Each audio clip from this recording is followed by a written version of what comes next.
In this video, we are going to talk about how to greet the dog appropriately and how to read their body language during a social interaction. As a pet owner, you will be aware that dogs come with different personalities and preferences. Similar to people, some dogs are extroverts and some are introverts.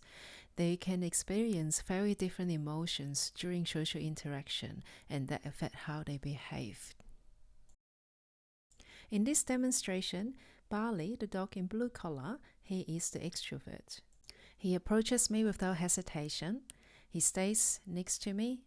His body language shows that he is relaxed, and he jumps up to ask for more feedback. This is a dog that enjoys social interaction and safe to approach. Now let's look at the other dog, Hobbs, the one in pink collar. She is the introvert. She sits up and looks at me. She didn't move away, but she also didn't approach me. Pay attention to her lip-licking behavior. Lip-licking is a behavior that dogs do when they feel uncertain or when they are fearful. How people approach them can make a big difference on their behavior as well. In the same scenario, you can see that I approached them, but I left about a meter of distance between myself and them. This is to show that I respect their personal space. I allow them to make their own choices, and you can see that these two dogs have taken very different options in this situation.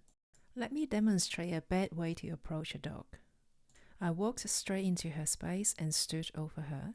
She is feeling conflicted. She didn't want to move away from her owner, but she also doesn't look comfortable in that situation. She didn't offer me any social interaction.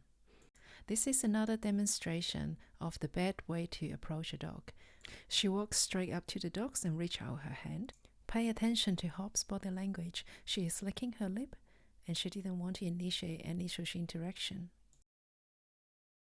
This is probably the better way to greet a dog. Again, I didn't walk straight up to her. I left a little bit of distance between myself and her. I squat down to make myself less intimidating, and you can see that she actually initiated this social interaction here.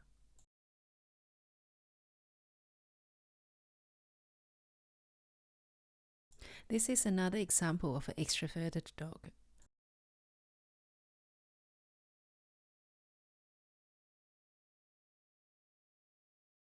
Odin approached me by choice.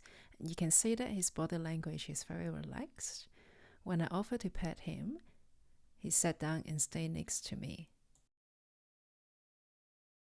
He even followed me when I walked away. Now let's look at another introverted dog.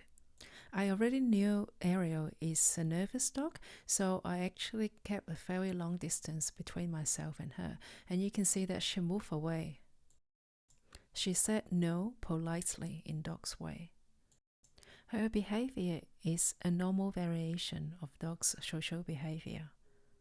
So she is the type of dog that we need to leave space and time when we greet them.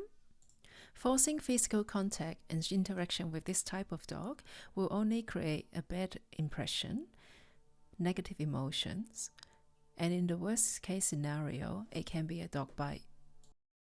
So I gave Ariel some time. When she realized her friend is actually taking treats from me, she started showing interest and came up to me to have a sniff. So I started watching her body language and her interaction with me. She only sniffed the treat and didn't take it. She is looking away, didn't give me any eye contact. This is a clear signal that she didn't give me consent to touch her. And you can see that she went back up to Christy, who she is more familiar with. She licked Christy's face. We call this an appeasing behavior. Dogs can do this behavior when they feel uncertain and when they need to ask their owner for direction. At this point, I wasn't sure if Ariel is going to come to me. But when I stood up, she approached me. Her body language is more relaxed, and she closing the distance positioned herself in front of me. It might be subtle to most people, but it is clear to me that she is giving me a consent for social interaction and physical contact, and that's when I gave her a pet. After that, she even tried to follow me. I also want to talk about tail wagging in dogs. A dog's tail movement can be affected by many different reasons, including arousal, positive emotions, as well as negative emotions. Both little Cleo and Ariel are wagging their tail here, but if you look closely, the tail positions are very different. Also look at other body language of the dog. Don't focus only on the tail. You can see that Cleo is having an interaction with me, while Ariel is looking away and walking away. This is a perfect scenario to show tail wagging is actually really complicated. It doesn't tell us everything about the dog. We need to look at the context, other body language, and the behavior the dog is doing to interpret their emotion. I hope this video is helpful, and I will see you in the next video.